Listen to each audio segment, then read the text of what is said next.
Assalamu alaikum wa rahmatullahi ta'ala wa barakatuh, mes frères et sœurs, j'espère que vous allez bien.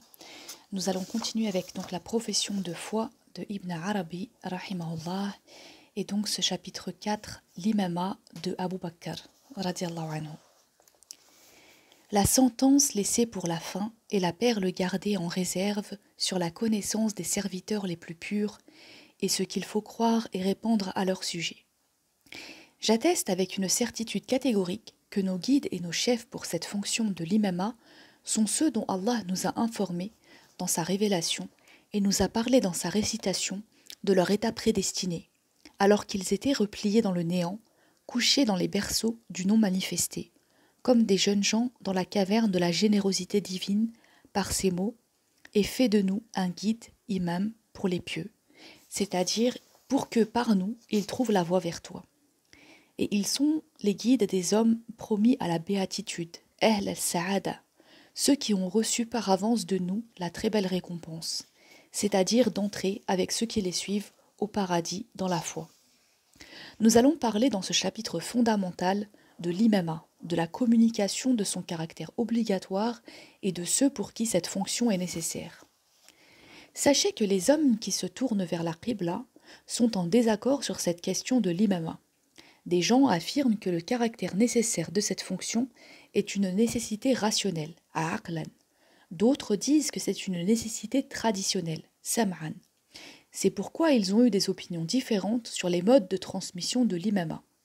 Selon certains, son mode de transmission aurait été le texte explicite, an-nas, et la désignation, at-tawqif, émanant de l'envoyé, sallallahu alayhi wa sallam, et concernant celui qui le remplacerait comme chef de la communauté, qui précisait son nom et sa personne.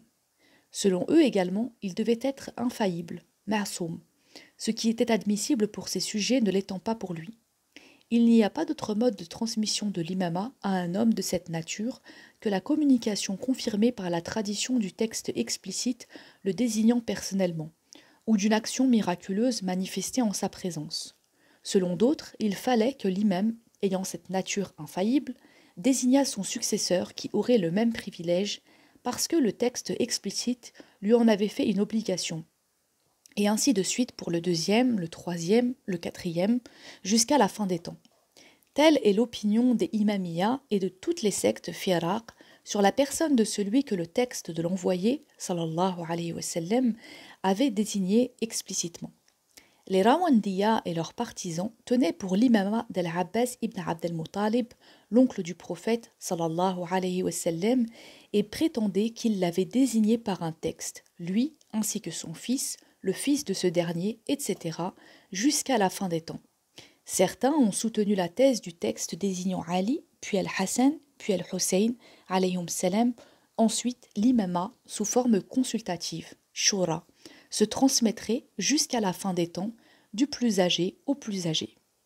D'autres sectes des imamiyas ont déclaré que le prophète sallallahu alayhi wa sallam avait désigné par un texte Abu Bakr le juste, as-Siddiq, radiallahu anhu. Ceux qui soutiennent cette opinion portent le nom de Bakriya parce qu'ils sont les disciples de Bakr ibn Abdallah ibn Abd al-Wahid, le premier qui l'ait énoncé. C'est également la thèse des Bahyasiyya, disciples de Bahyas ibn Haytham, ainsi que d'Al-Hassan ibn Al-Hassan al-Basri et de ses disciples et d'un grand nombre de gens du hadith. La fraction sauve, Fariq as-Salama, des musulmans, et les grands docteurs de cette communauté, Ummah, ont soutenu la thèse de l'élection, irtiyar, littéralement choix du meilleur, et ils ont repoussé celle de la désignation par un texte explicite émanant du prophète sallallahu alayhi wa sallam, d'une personne déterminée. Il aurait seulement dit ceci: je ne sais combien de temps je resterai parmi vous. Suivez donc ceux qui vivront après moi, Abu Bakr radiallahu anhu et Omar radiallahu anhu. Il avait recommandé de les suivre comme s'il les désignait comme ses successeurs l'un après l'autre. Mais par miséricorde de sa part envers la communauté, il ne l'avait pas dit nettement, puisqu'ensuite il devait déclarer: si je vous désignais mon successeur et qu'ensuite vous lui désobéissiez, le châtiment tomberait sur vous. Selon eux, l'imama est de nécessité traditionnelle, sam'an, comme toutes les obligations religieuses, car pour ces gens, la raison à aql ne saurait conférer un caractère obligatoire à rien. La raison est uniquement un instrument de discernement, rien d'autre, tandis que la tradition seule, sans la raison, a force de nécessité. Les compagnons du prophète sallallahu alayhi wa sallam, as-sahaba radiyallahu anhum, étaient unanimes sur le caractère obligatoire de l'imama, car il fait partie des obligations communes qui sont imposées à tous, le vulgaire ou l'élite.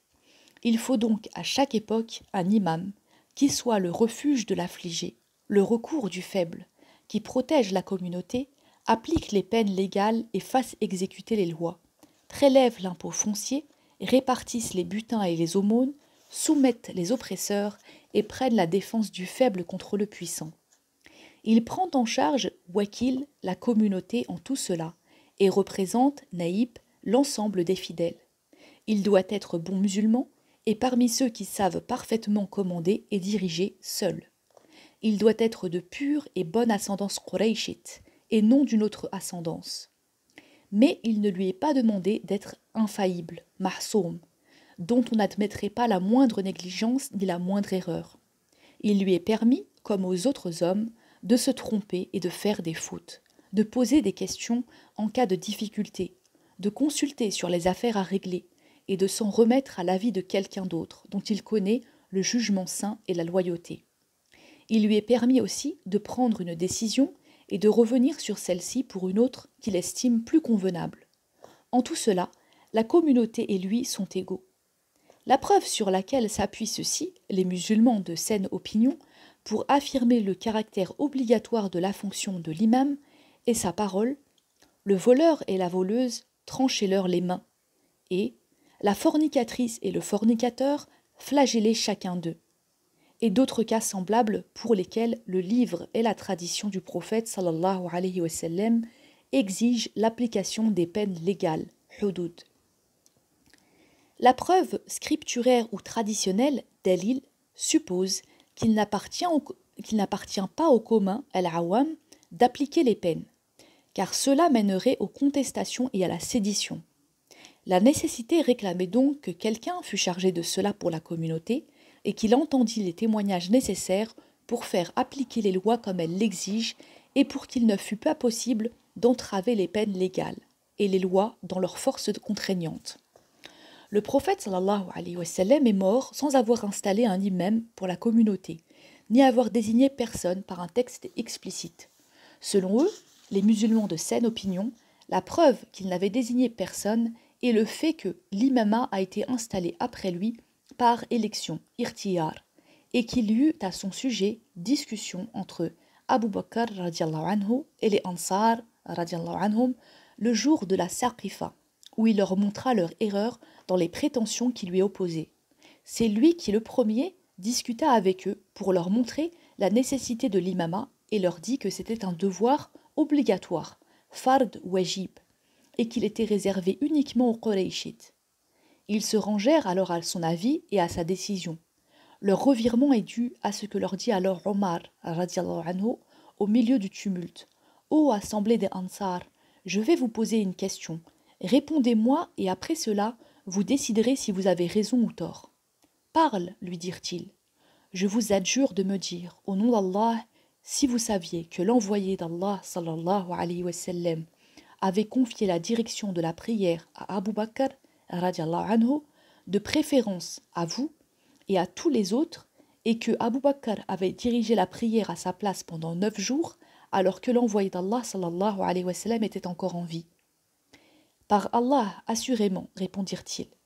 Qui donc accepterait de bon cœur qu'Abu Bakr soit mis à l'arrière et qu'on lui passe devant? Tous s'écrièrent, personne d'entre nous n'accepterait cela de bon cœur et nous demandons pardon à Allah. Après s'être ainsi repentis, tous s'avancèrent vers Abu Bakr en lui demandant pardon et en s'excusant et lui confièrent le soin de choisir un imam. Tu es le remplaçant, khalifa, de l'envoyé d'Allah sallallahu alayhi wa sallam pour nous dans la prière, lui dirent-ils. Choisis donc pour nous et pour la communauté. Il leur répondit, vous avez le choix entre 2 hommes, Abu Ubaïda, car il est l'homme sûr de cette communauté, ou bien Omar, car la vérité est dans sa bouche et dans sa main. Radiallahu anhu. Allez donc vers celui que vous voulez choisir. Mais Abu Ubaïda et Omar refusèrent d'être élus, estimant que Abu Bakr en était plus digne qu'eux, puisque l'envoyé d'Allah sallallahu alayhi wa sallam l'avait préféré pour diriger la prière à eux et à tous les autres membres de la communauté. Ils le reconnurent donc comme chef de la communauté par une sorte d'interprétation et d'opinion personnelle. Bidarb min al-ijtihad wal-ray.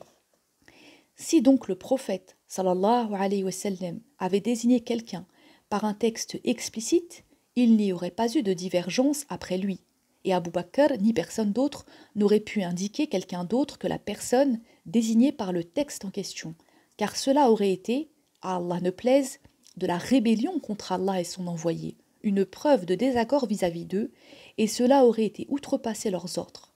Mais Allah les a protégés. Il a placé tellement haut leur mérite et il les a rendus tellement purs qu'on ne saurait leur attribuer ce qui est indigne de leur vertu. Car ils sont, après l'envoyé d'Allah, sallallahu alayhi wa sallam, les élus parmi ses saints, Khawas awliyallah, et la meilleure communauté apparue pour les hommes. Allah a fait leur éloge en de nombreux endroits dans son livre. Il est ainsi bien établi par ce que nous avons expliqué et montré que l'imama, après l'envoyé d'Allah sallallahu alayhi wa sallam, a été établi par élection, non par un texte, et que le texte n'a aucune réalité.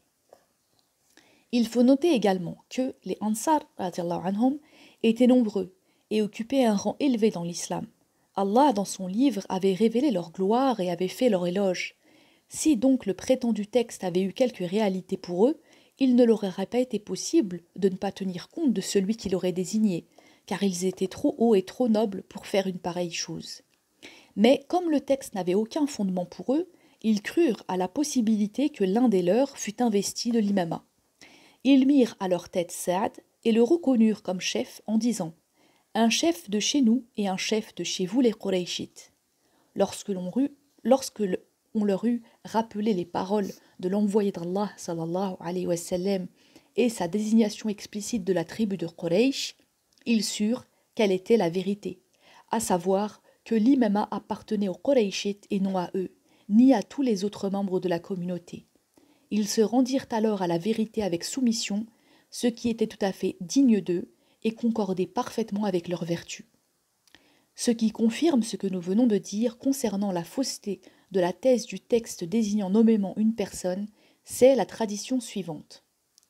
Al-Abbas avait dit à Ali, radiallahu anhum, au cours de la maladie où l'envoyé d'Allah, sallallahu alayhi wa sallam, devait trouver la mort, « Mon neveu, je vois sur le visage de l'envoyé d'Allah, sallallahu alayhi wa sallam, les signes précurseurs de la mort.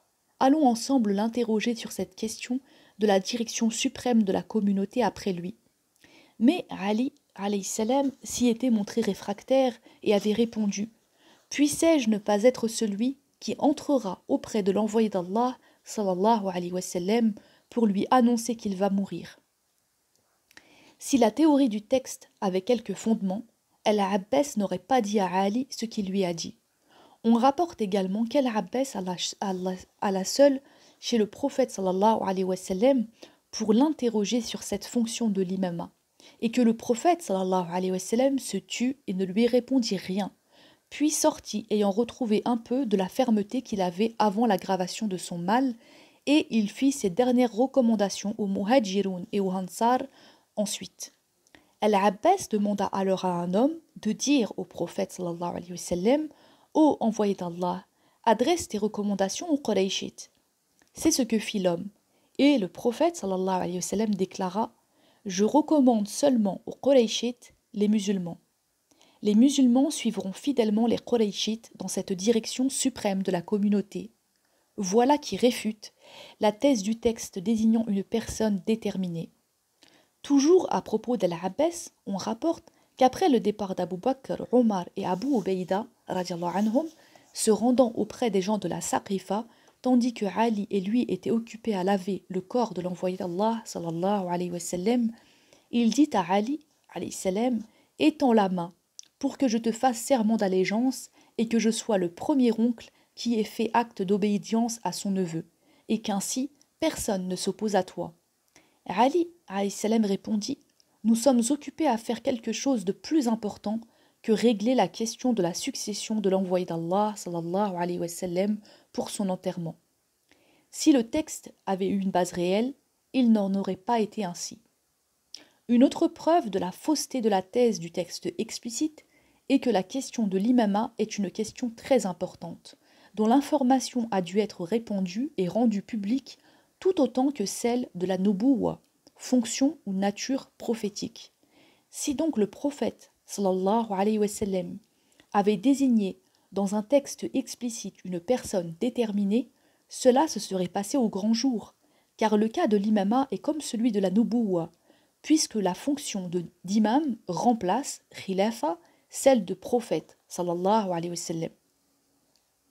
Les raisons d'en transmettre l'information étaient multiples, comme celles motivant qu'on transmette les marques de la prophétie et les dispositions de la loi selon une transmission de commune renommée, mustafid, de notoriété confirmée, mutawattir, et répandue, sha'i', sur laquelle il y a accord, ihtilaf, et qui ne donne pas prise aux divergences, irtilaf, que connaissent également le commun et l'élite sans distinction, comme les dispositions de la loi, telles que la prière, l'aumône légale, zakat, le pèlerinage, hajj, et la guerre sainte, djihad, ainsi que toutes les autres dispositions religieuses et les paroles du prophète sallallahu alayhi wa sallam, sur lesquelles s'est réalisée l'unanimité, ijma', et que connaissent également l'élite des musulmans et le commun sans distinction.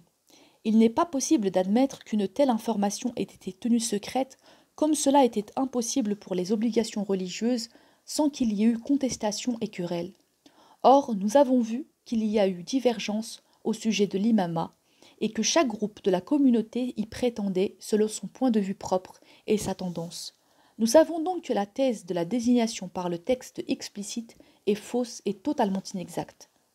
Si les compagnons radiallahu anhum avaient été liés par cette prétendue désignation, il n'y aurait pas eu désaccord à ce sujet et aucun ne se serait permis de passer outre, de la même façon qu'il n'y avait pas eu désaccord sur la désignation, reconnue à l'unanimité de Omar par Abu Bakr et ensuite celle des hommes du conseil, Ahl al-Shura, par Omar, au nombre de 6, Uthman, Ali, Talha, Al-Zubayr, Abd al-Rahman ibn Auf et Saad ibn Malik, radiallahu anhum.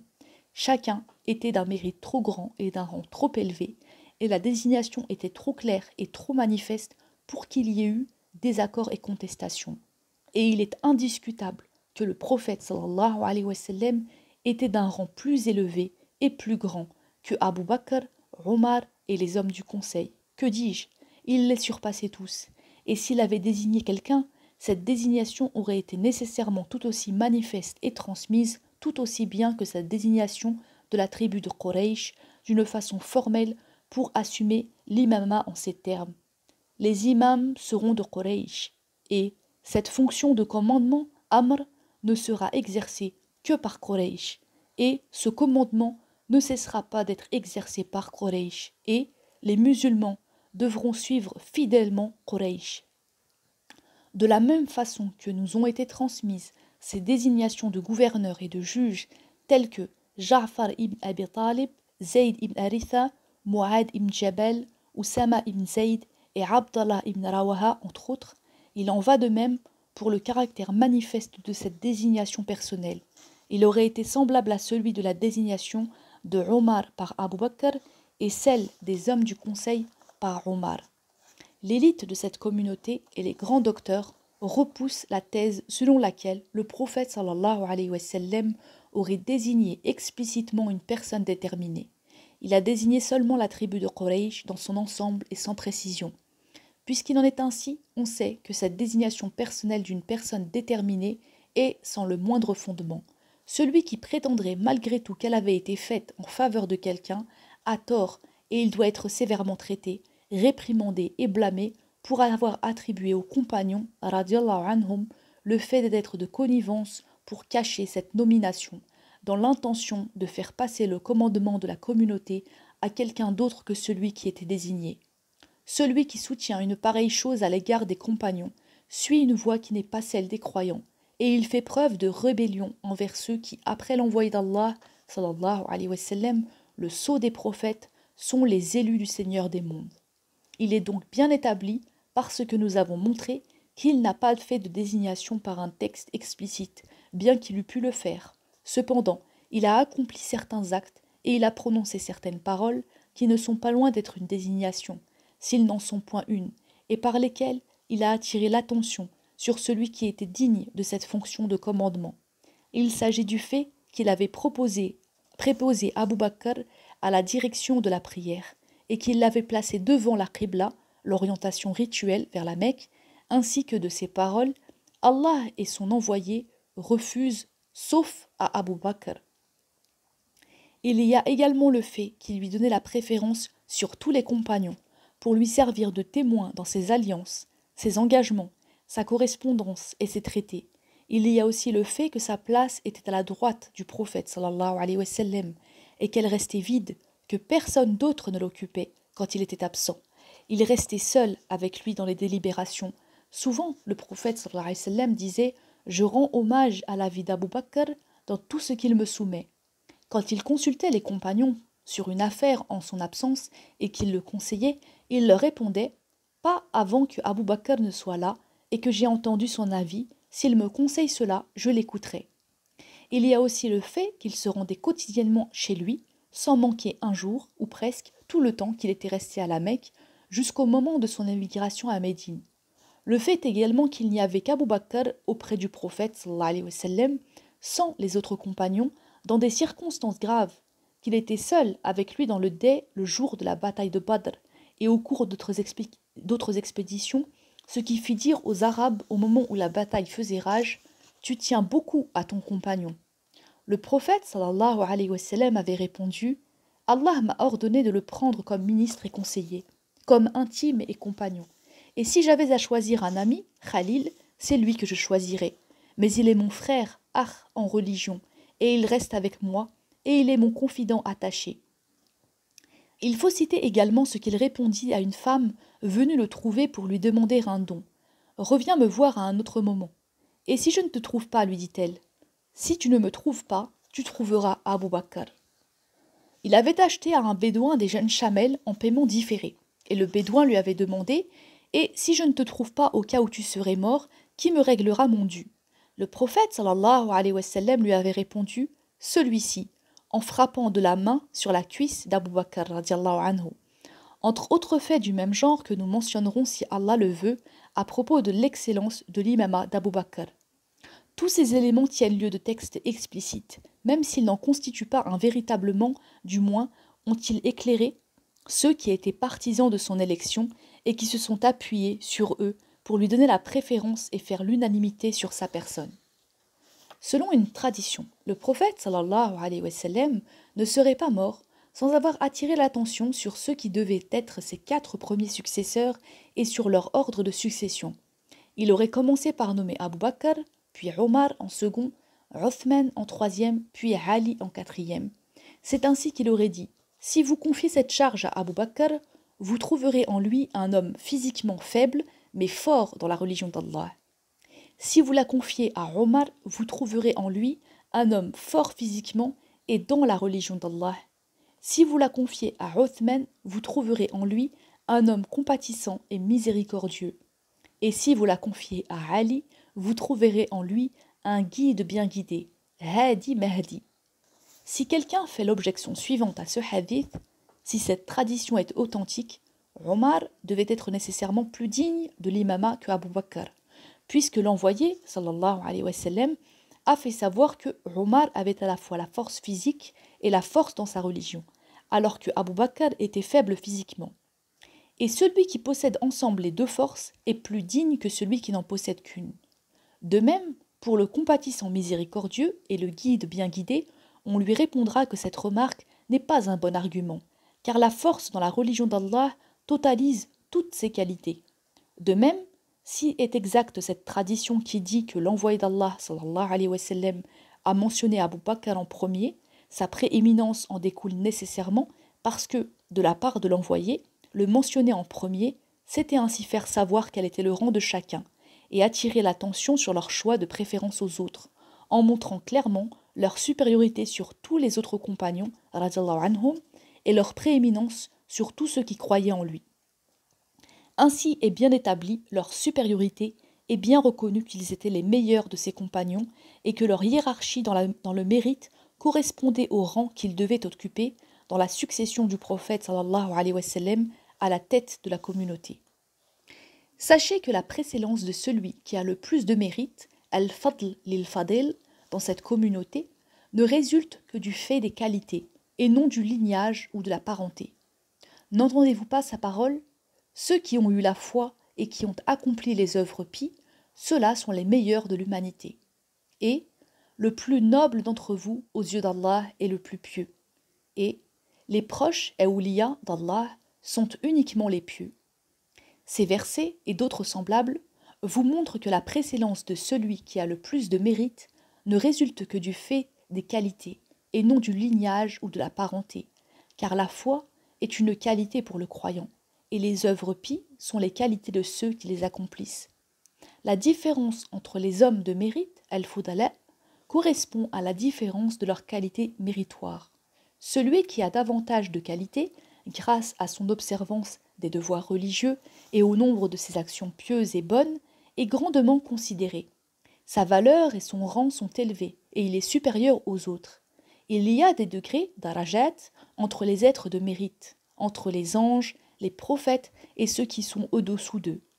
Allah a dit « Le Messie ne trouve certes pas indigne d'être un serviteur d'Allah, non plus que les anges rapprochés de lui.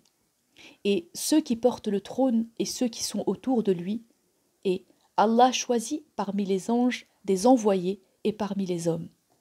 Les anges rapprochés, les porteurs du trône et ceux qui sont choisis sont supérieurs aux autres. Allah a dit aussi au sujet des prophètes, alayhum salam, ces envoyés, nous en avons préféré les uns aux autres. Parmi eux, il en est à qui Allah a parlé, et il en a élevé d'autres en degrés.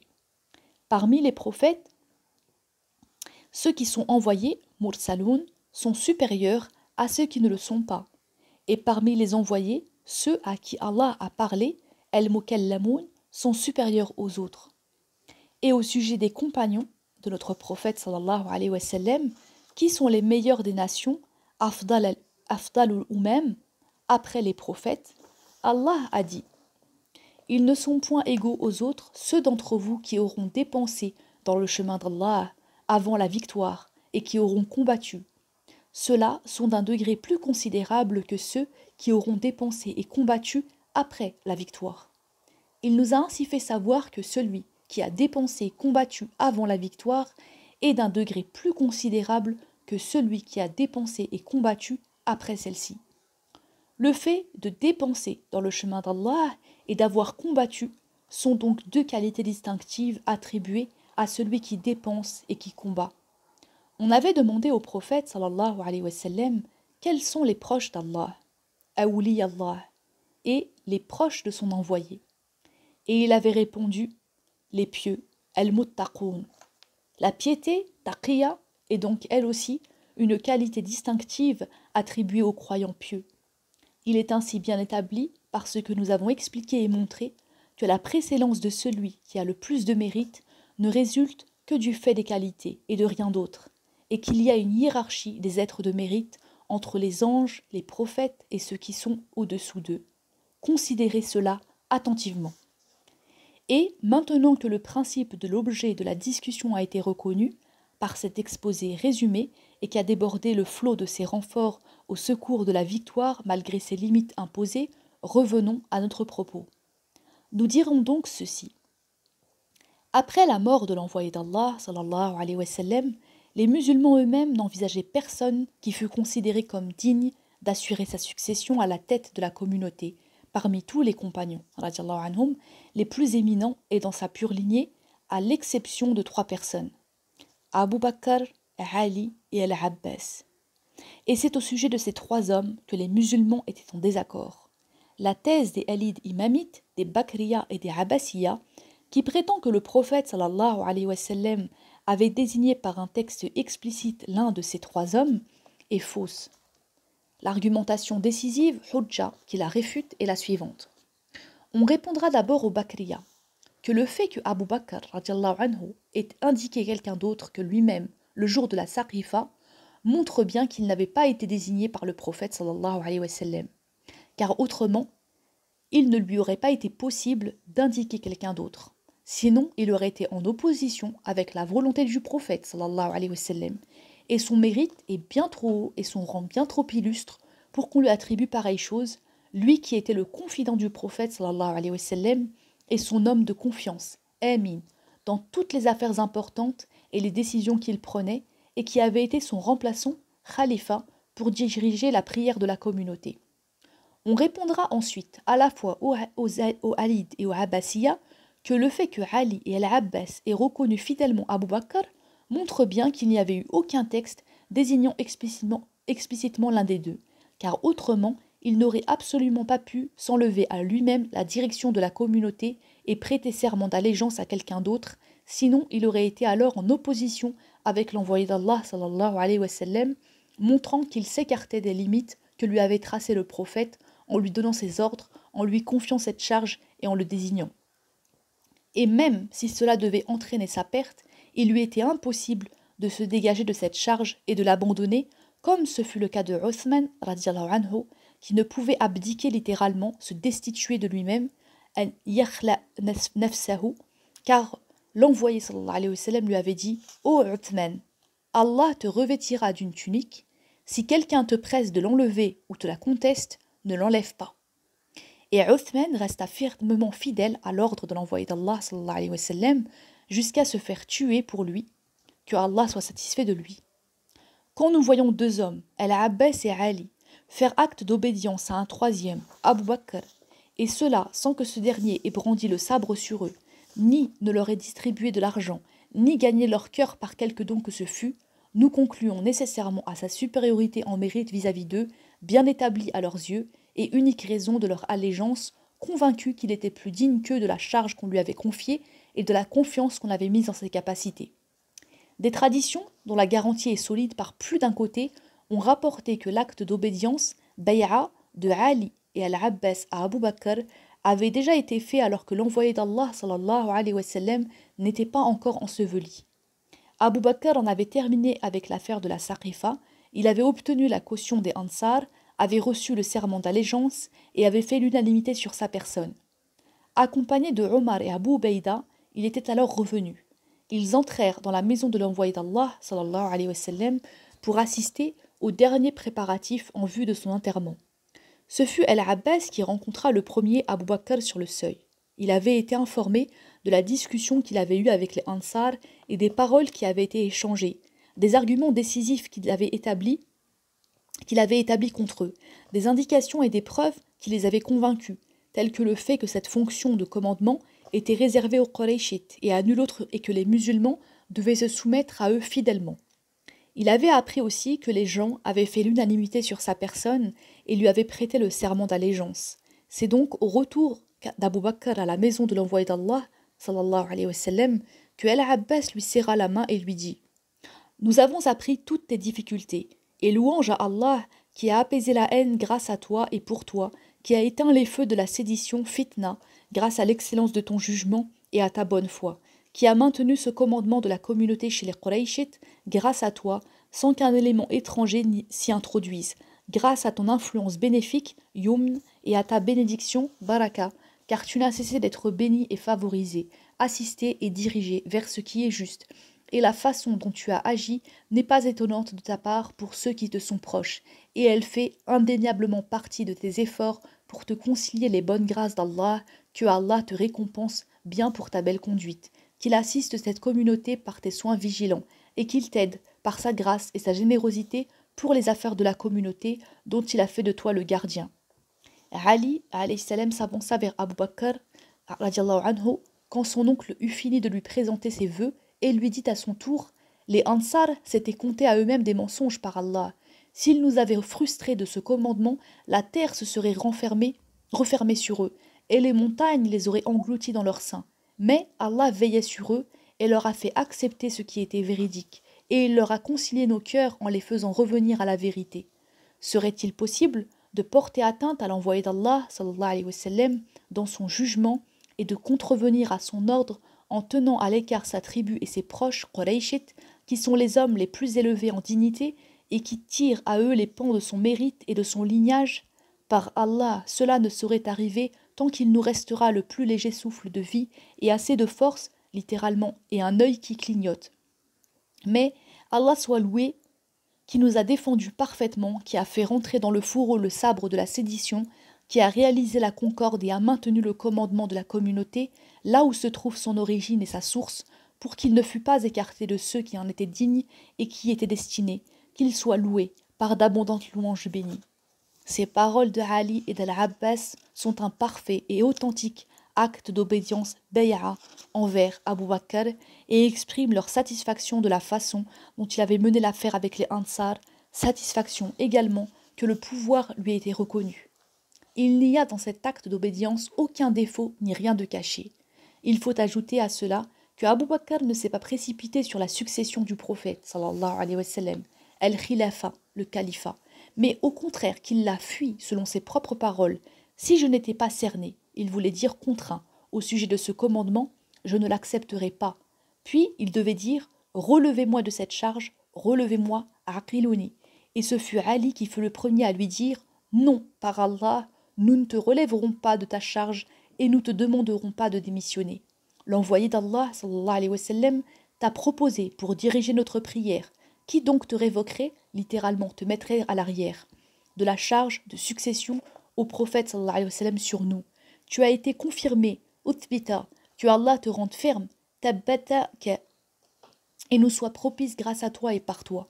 Abu Bakr répondit, alors ne m'imposez pas de voir juste dans toutes mes décisions, comme l'envoyé d'Allah sallallahu alayhi wa sallam voyait juste, Issaba, dans les décisions qu'il prenait. Car l'envoyé d'Allah sallallahu alayhi wa sallam était infaillible, mahsoum. Il ne se trompait pas, préservé de toute erreur, soutenu par la révélation venant d'Allah, tandis que moi, je ne suis que l'un d'entre vous. Parfois je vois juste et parfois je me trompe. Si j'ai raison, glorifiez Allah, et si je me trompe, alors conseillez-moi. Ali lui dit alors, ton renoncement, ta piété et tes scrupules religieux sont admirables. Admirable aussi ce à quoi t'a conduit ton jugement, ijtihad, et où t'ont amené l'assistance, tawfiq, que Allah accorde à tes actions, et ta justesse de vue, sadad. Personne ne peut dire du mal de toi, ou te prendre en défaut. Littéralement, personne n'a d'aiguillon ni d'éperon contre toi. Et tu n'as pour les hommes, quand il ne s'agit pas d'Allah, ni complaisance ni convoitise. L'homme faible et humble est à tes yeux si puissant que tu te charges de ses droits. L'homme puissant et honoré est à tes yeux si faible que tu te charges de ses obligations. Tu ne crains que Allah et tu n'espères qu'en lui. Et quand il s'agit de lui, tu n'as pas peur du blâme de qui que ce soit. Que Allah, au nom de la religion, te donne une récompense parfaite, que par la vérité, il maintienne ta bannière dressée, et que grâce à toi et pour toi, il réalise ce qui est le mieux, car il est celui qui détient la faveur de sa miséricorde. L'indication traditionnelle, dalil, claire et évidente, littéralement sans voile, en faveur de l'imama de Abu Bakr est la parole d'Allah. Dit à ceux des Bédouins laissés en arrière, vous serez appelés contre un peuple d'une redoutable vaillance. Vous les combattrez ou bien ils se convertiront à l'islam. Si vous obéissez, Allah vous donnera une belle rétribution, alors que si vous tournez le dos, comme vous avez tourné le dos antérieurement, il vous infligera un châtiment douloureux. La lettre du texte du Coran exige formellement que celui qui les appellerait au combat serait quelqu'un d'autre que l'envoyé d'Allah sallallahu alayhi wa sallam.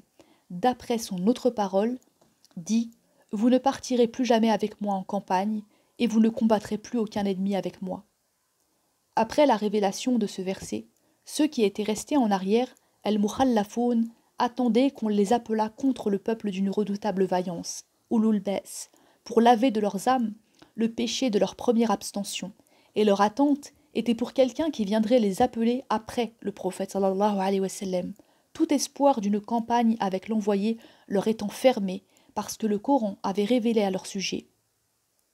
Ce qui le confirme, c'est la particule de remise à plus tard, sin al-istihnaf, de sa parole, sattu'aoudna, vous serez appelés, et cette particule ne concerne que le futur et rien d'autre. Aussi, lorsque Abu Bakr les a appelés pour combattre les Arabes qui avaient apostasié, Ahl Rida, ils lui ont répondu avec empressement en se précipitant dans la bataille, et c'est là où ils firent preuve d'un grand courage, Bala al-Azim. Selon certains, exégètes, le peuple d'une redoutable vaillance seraient les Yéménites. Or, parmi les califes, seul Abu Bakr les a combattus. Sachez donc cela. Les esprits clairs et les intelligences pénétrantes ne sauraient ignorer que le titre de successeur, exactement le titre de la succession, l'aqab al-khilafa, n'est attribué qu'à quelqu'un dont l'influence a été grande, dont l'autorité a été efficace et dont la parole a été obéie, comme celle de celui dont il est le successeur, khalifa, calife, qui l'a remplacé, et dont il est le représentant, naïb. Dès qu'il n'est pas ainsi, il ne convient pas qu'il soit successeur, ni qu'il porte le titre de successeur.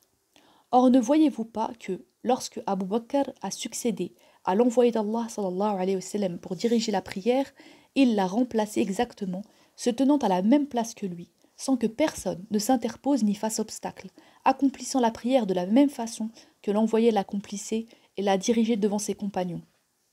Il méritait donc qu'on l'appelât successeur à la prière, Khalifa al-Salat, à cause de son aptitude à cette fonction. Ce nom lui était resté, et les gens le lui donnaient en s'adressant à lui, alors même que l'envoyé d'Allah sallallahu alayhi wa sallam était encore en vie pendant toute la durée qu'il dirigeait la prière jusqu'à la mort de l'envoyé d'Allah. Et le jour de la Saqifa, quand il était là, discutant avec les Ansar et les convainquant d'une façon décisive par la nécessité que l'imama appartint aux Qurayshites et non à eux, ni à tous les autres membres de la communauté, c'est en ces termes qu'ils lui répondirent: Ô successeur de l'envoyé d'Allah pour nous diriger dans la prière, choisis pour nous avec ta justesse de jugement celui qui convient pour ce commandement, pour que nous lui fassions acte d'allégeance.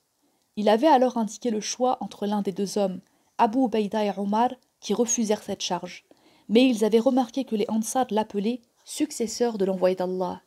Alors ils lui confièrent le commandement et le reconnurent pour chef, et tous deux le désignèrent aussitôt par le titre de successeur de l'envoyé d'Allah, Khalifat Rasulullah sallallahu alayhi wa sallam. Abu Bakr fut donc le premier de cette communauté à être appelé ainsi, et il porta ce titre du vivant de l'envoyé d'Allah et après sa mort.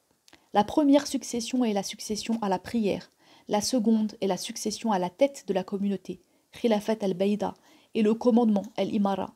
Le nom de Khalifa n'avait été donné auparavant qu'à un prophète comme Adam et David, et Abu Bakr est donc le troisième. C'est lui aussi qui dans cette communauté fut le premier à être appelé le juste as-Siddiq, et ce nom n'avait été donné avant lui qu'à un prophète comme Idris, Ibrahim et Youssouf, et Abu Bakr est donc le quatrième. Il est aussi le plus ancien des premiers convertis à l'islam, littéralement le plus devançant des devançants dans la course à l'islam, asbaqu sabiqin ala l'islam, à la foi et à la croyance, tasdiq, en l'envoyé. L'envoyé d'Allah sallallahu alayhi wa sallam l'avait appelé juste, littéralement véridique, siddiq, au moment où, l'ayant appelé à se convertir à l'islam, Abu Bakr avait eu la foi en lui et avait cru en lui immédiatement. Le prophète sallallahu alayhi wa sallam a dit en effet: il n'est personne de ceux que j'ai appelés à Allah qui n'ait bronché qu'à bois, c'est-à-dire marqué une hésitation, waqfa, excepté Abu Bakr. Je lui ai dit: j'ai été envoyé, et il m'a répondu: tu as dit la vérité, saddaqta. En vérité, chaque prophète a des justes, et le plus digne de lui, le plus proche de lui, et qui a le plus ses faveurs, c'est celui qui a été le plus empressé à croire en lui, et ensuite les autres, par ordre d'ancienneté. En vérité, chaque prophète a son mérite, dans la hiérarchie des prophètes, qu'obtient ensuite celui qui a été le plus empressé à croire en lui. En vérité, le mérite que je possède, c'est Abu Bakr qui l'a obtenu. C'est à son sujet et au sujet de l'envoyé d'Allah qu'a été révélé le verset: et celui qui est venu avec la vérité, sidq, c'est-à-dire l'envoyé d'Allah sallallahu alayhi wa sallam, et celui qui l'a déclaré véridique, c'est-à-dire Abu Bakr radiallahu anhu, ceux-là sont les pieux. Et il a été appelé très véridique à cause de la fréquence de ses témoignages de véridicité à l'égard de l'envoyé d'Allah sallallahu alayhi wa sallam pour tout ce qu'il lui disait. En tant que céleste littéralement préexistant, Sabiq, ce nom de Siddiq qui lui a été donné est une faveur immense. En tant qu'il lui vient de l'envoyé d'Allah sallallahu alayhi wa sallam, c'est de sa part indiquer son mérite et sa grandeur. En tant qu'il lui a été donné par la communauté qui unanimement l'appelait ainsi, c'est uniquement la preuve de la très grande considération dont il était l'objet et du très haut rang où on le plaçait. S'il en est ainsi, quel rang pourrait être proche du sien ou s'en approcher? C'est là la grande faveur. Il a été le premier à croire en l'envoyé d'Allah sallallahu alayhi wa sallam et à témoigner de sa véridicité, sadaqa. Il est resté attaché à le servir en tout lieu et en toutes circonstances, dans ses voyages, dans ses séjours, dans sa retraite, Khalwa au mont Hira, et dans son émigration, Hijra, Égir. C'est à son sujet que fut révélé le verset, l'un des deux, littéralement le second des deux, quand ils étaient dans la grotte, où Allah apaisa son esprit par la bouche de son envoyé en lui disant « Ne t'attriste pas, Allah est avec nous ». Et Allah fit descendre sur lui la paix, as-sakina, et la quiétude, al-tuma'nina. Le prophète sallallahu alayhi wa sallam lui demanda « Que penses-tu, Abu Bakr, de deux dont Allah est le troisième ?» Il lui avait dit aussi « Eh bien, je t'annonce la bonne nouvelle de la satisfaction d'Allah, la plus grande pour toi. » Abu Bakr s'exclama « Assurément, Bala, ô envoyé d'Allah !» Et il lui répondit « Allah se révélera, yatajalla, aux hommes d'une façon universelle, Amma, et il se révélera à toi d'une façon particulière, Khassa. » Le prophète sallallahu alayhi wa sallam prit la parole au cours du pèlerinage d'adieu, Hajjat al-Wada', et il mentionna les compagnons en ces termes. Musulmans, Abu Bakr est le meilleur des hommes pour moi, dans ses relations avec moi et comme compagnon, et il ne m'a jamais fait de mal, sachez cela de lui. C'est donc par Abu Bakr qu'il a commencé. Ensuite il dit, en vérité je suis satisfait de Omar ibn al-Khattab, de Uthman ibn Affan, de Ali ibn Abi Talib, de Talha ibn Abdullah, d'Al-Zubayr ibn al-Awwam, le fils de ma tante paternelle, de Saad ibn Abi Waqqas, de Saïd ibn Zayd, de Abd al-Rahman ibn Aouf et de Abu Ubaïda ibn Jarrah. Et Abu Bakr avait un grand avantage, daraja, sur les autres.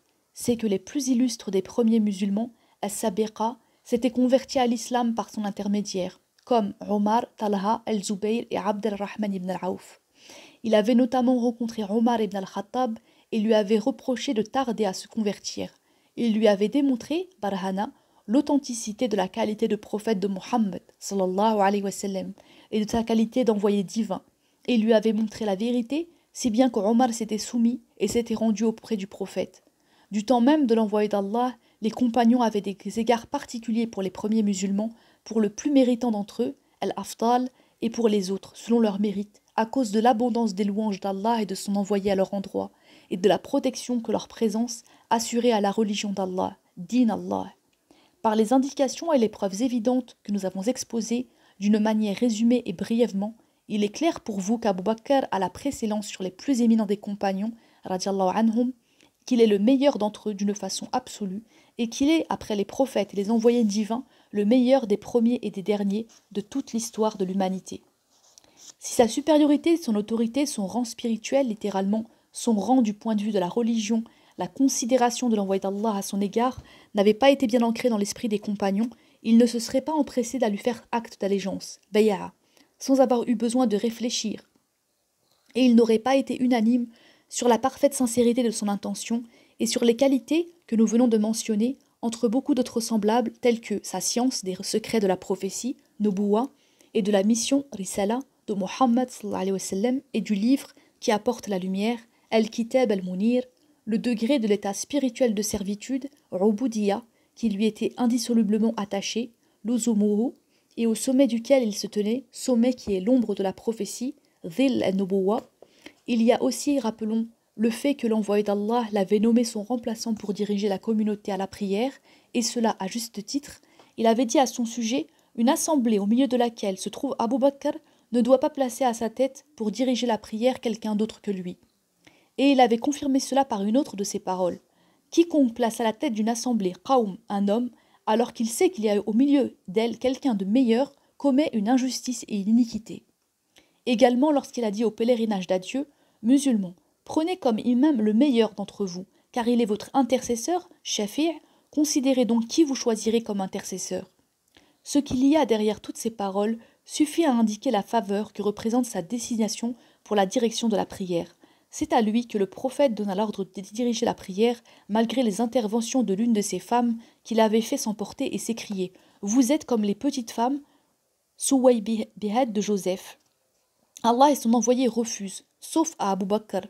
Ensuite il dit « Versez de l'eau pour m'asperger, afin que je puisse sortir et faire connaître au peuple celui que je leur recommande. » On lui versa donc de l'eau et il sortit, appuyé sur Ali et Al-Fadl ibn al-Abbas, en se traînant, littéralement ses pieds rayaient la terre, sous l'effet de la faiblesse. Lorsque les musulmans qui étaient en train de prier le virent s'avancer vers la mosquée, ils s'écrièrent gloire à Allah, Sabbahu, Sabbahu. Cela attira l'attention d'Abu Bakr qui aperçut alors l'envoyé d'Allah. Celui-ci s'assit à sa droite et Abu Bakr termina la prière en la dirigeant pour lui et le peuple.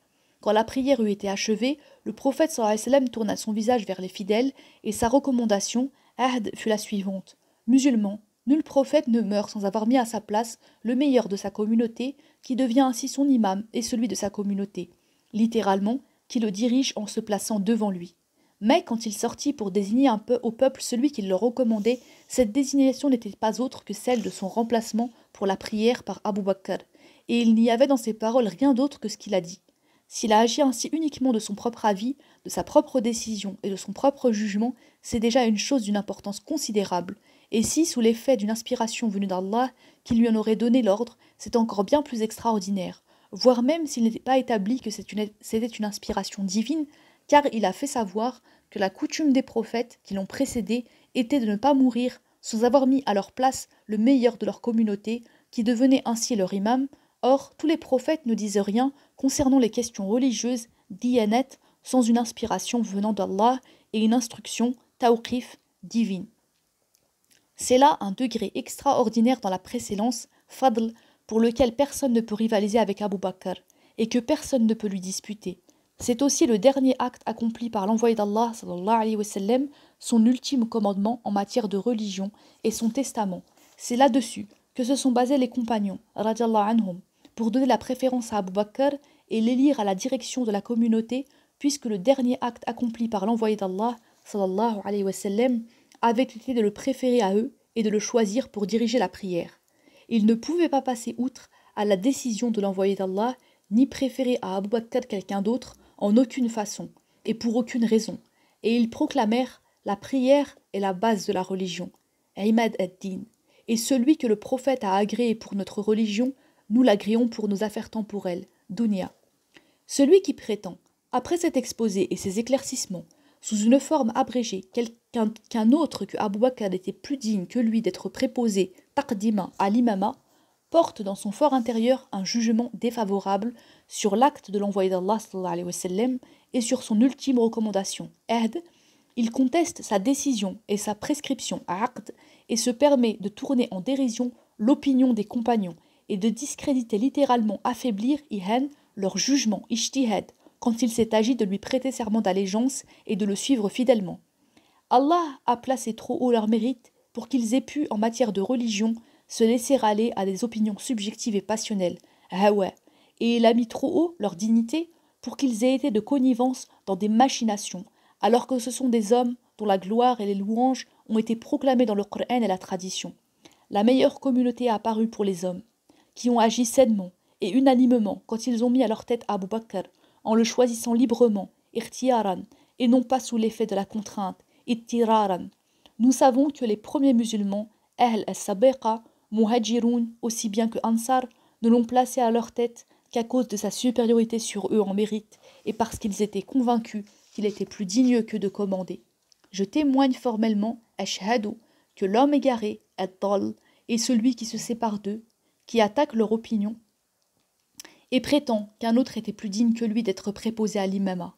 Méditez donc ce que je vous ai rapporté et expliqué concernant sa précédence et prenez-le comme base.